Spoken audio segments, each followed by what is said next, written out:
Well, good morning, friends. Mark Holmes here, of course, with my buddy Cowboy Joe Boo, as well as Joe Bear in the house. And as always, I want to thank you all for watching, commenting, subscribing, and being part of the Joe Boo Sports Report. Without you guys, as well as you ladies, you know that this literally does not work. So let's get open for business here and let's wake up the football gods and Brother Stu. Whew, boy. We have news on Dalton Schultz. We'll get to that in just a second. We lost one of our family members here at Joe Boo Sports Report. I guess you would say a brother from another mother. Stuart Morrison. I know most of us are older and not into fantasy football, but you'll remember last season we were doing fantasy football, and with Stuart Morrison as well as brother Roz. Stuart was a great friend for about 4 years that I've known him. Has been dealt a terrible hand. He ended up passing away last night. And unfortunately, me meeting him before he passed just wasn't in the cards. But we're going to still honor what his wish was. Well, he had two wishes. Two wishes. I can only help fulfill one of them. Taking care of, making sure his mom's home is taken care of, because she took care of him for the 16 years of him lives. And the other is for the Dallas Cowboys to win the Super Bowl. He ended up calling in Friday night, and that was the last conversation I had with him.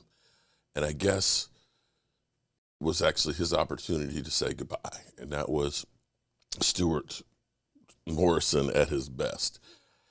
And I'm forwarding that to the Cowboys, that conversation, because it was very emotional listening to a person's dying wishes. Maybe Stuart can be a battle cry for the Dallas Cowboys. So we'll be leaving on Saturday with a bunch of volunteers that are going to Dallas, to Plano, to work on their house for them. It's our final gift, his final wish. And we had a bunch more donations last night. I'll get those added to the drawings. Every day we've been doing a drawing for one of the artworks and giving those away, and I will continue to do that all the way through this week and while we're down there as well, as a thank you for all those that have been part of this, because this is, to me, very important for us because we are a global community. All right. Rest in peace, Stuart. Dalton Schultz,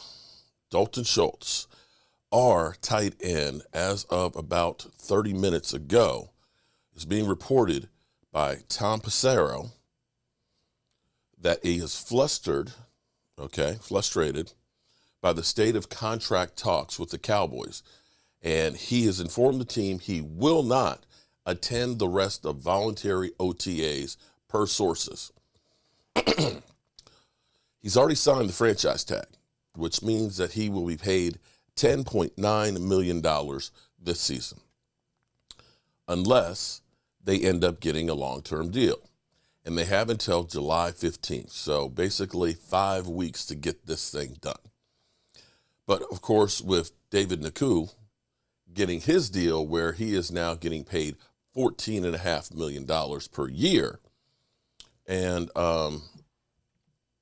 Darren Waller of the Raiders, them working on getting his deal done, he's seeing how, the franchise tag sounded really good, because originally the way the franchise tag works is it takes the average salary of the top 5, and that's where you are. So when they originally signed the tag, that was good money. But now, just like gasoline, the price has gone up. And the prices are going to go way up, because come next year, the new money will start kicking in. The new money, they say by 2024, will be somewhere around $300 million for the salary cap. And so that's where you're seeing some teams that seem like they're playing overinflated prices now for guys, as we've seen the wide receiver market now in 30s. We've seen the quarterback market now, the top is 50. You're seeing that the bottom has risen for tight ends as well. And he doesn't want to miss out on a season of getting that money. And the thing you look at right now is if David Njoku is $14.5 million, let's look at the statistics here for Dalton Schultz. Dalton Schultz, okay, had actually, believe it or not, Cowboy fans may not agree, but had a monster year last year. 808 yards, 8 TDs, 78 receptions. It's conceivable that you could see him with 1,000 yards this year without having, because of not having Amari Cooper. Why are you acting crazy this morning? Okay. It's conceivable that he could have a 1,000-yard season and 100 catches because of not having Michael Gallup and Amari Cooper being gone. He was the third leading receiver on the team. He was close to being more. Actually, he may have had more yards. Did he have? Oh, no. I'm sorry. Yeah, he was the second leading receiver on the team. Amari Cooper was 868. So he's rather important to be there. So what does it mean, him skipping OTAs? Well, here's the reality of this. What's left for the Dallas Cowboys voluntary OTAs is this week's practice. 2 practices this week. And then minicamp, which is mandatory, is 3 days next week. So what Dalton Schultz is doing, and he's protesting, and he's going to miss 2 practices. Now, here's the problem for players. When the players sign the new CBA, you could look at it and say, wow, man, we got less practices. You know, we only have a maximum of 10 practices in the OTAs. That's it, man. We got a shorter training camp. We got less practice. We can pass the Dutchie from the left-hand side because they're not going to suspend us for smoking weed anymore. They got a few little tad bits of things, little goodies, little treats that they like. Nobody wants to practice. Nobody wants to go to training camp. Nobody wants to get busted for weed. So a lot of people are like, hey, that sounds good, man. You know, they got an increase in the compensation. They went from 46% of the gross revenues to 48%.